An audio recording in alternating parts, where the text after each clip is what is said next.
Assalamu alaikum wa rahmatullahi wa barakatuh. The Lebanese newspaper Al-Bayraq expressed admiration of the custodian of the two holy mosques, King Fahd ibn Abdul Aziz, when he officially ordered to replace the title of His Majesty with the custodian of the two holy mosques. The paper pointed out that King Fahd expressed his desire to avoid self-delusion and follow up the worthy ancestors and venerable forefathers. The Minister of Labor and Social Affairs of Qatar, Ali ibn Ahmed al-Ansari, arrived in Riyadh for a several-day visit to the kingdom. Intermittent fighting erupted tonight in Burj al-Barajina camp in the southern district of Beirut between the rival militias in Lebanon. No injuries were reported. Meanwhile, the airport way was closed tonight for safety reasons. Israeli enemy authorities on the West Bank recently arrested the editor of a Palestinian newspaper and ordered his expulsion for alleged anti-Israeli activities.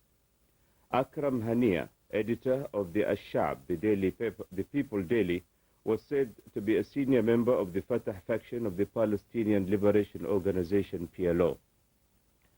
The United Nations voted yesterday by an overwhelming majority of 122 to 20 for all foreign troops to be withdrawn from Afghanistan. There were 13 abstentions. The United Nations General Assembly has passed 8 resolutions on this issue since 1979. The Soviet Union's recent decision to withdraw 6 battalions from Afghanistan was suspiciously looked upon as an act of no significance and of no real consequence. It was widely and severely criticized by many world figures and even described as being a shame by one U.S. official. The United States and the Soviet Union yesterday concluded their first detailed discussions on arms control since the breakdown of the Iceland Superpower Summit, once again in sharp disagreement over the American Star Wars anti-missile program. U.S. Secretary of State George Shultz and Soviet Foreign Minister Edward Shevardnadze met for 3 hours privately yesterday in a meeting described by Charles Redman, U.S. State Department spokesman, as a serious discussion on how to build on the full agenda that was discussed at Reykjavik. After the national U.S. elections, in which the Democrats have claimed a victory, President Ronald Reagan said that the results would not change his plans for the last 2 years of his presidency. At least one person was killed when a Pan Am 727 jet collided with a small plane on the runway at Tampa Airport, Florida today. Thick fog is thought to be the cause of the accident. It appears the light aircraft caught fire. Casualty details are yet to be confirmed, but it is thought 3 people were injured on board the Pan Am jet. And that's all from our Channel 2 newsroom for Thursday. Good morning.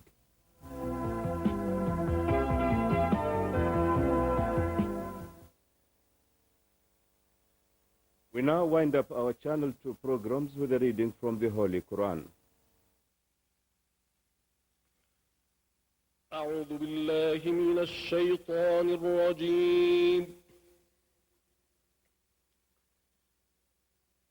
بسم الله الرحمن الرحيم.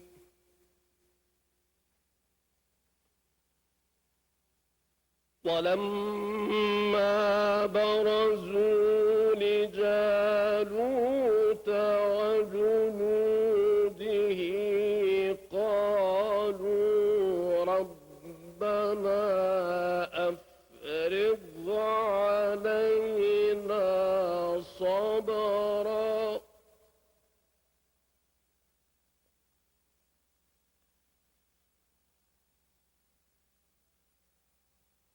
ربنا أفرغ علينا صبرا وثبت أقدامنا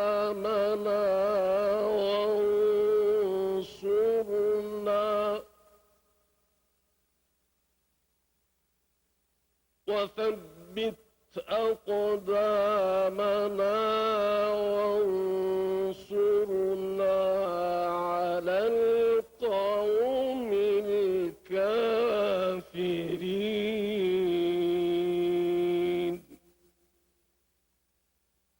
صدق الله العظيم.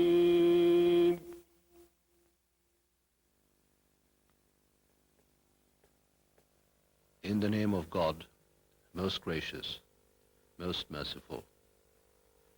When they advanced to meet Goliath and his forces, they prayed, Our Lord, pour out constancy on us and make our steps firm. Help us against those that reject faith. And with that, we come to the end of our Channel 2 Saudi Arabian television transmission for Thursday.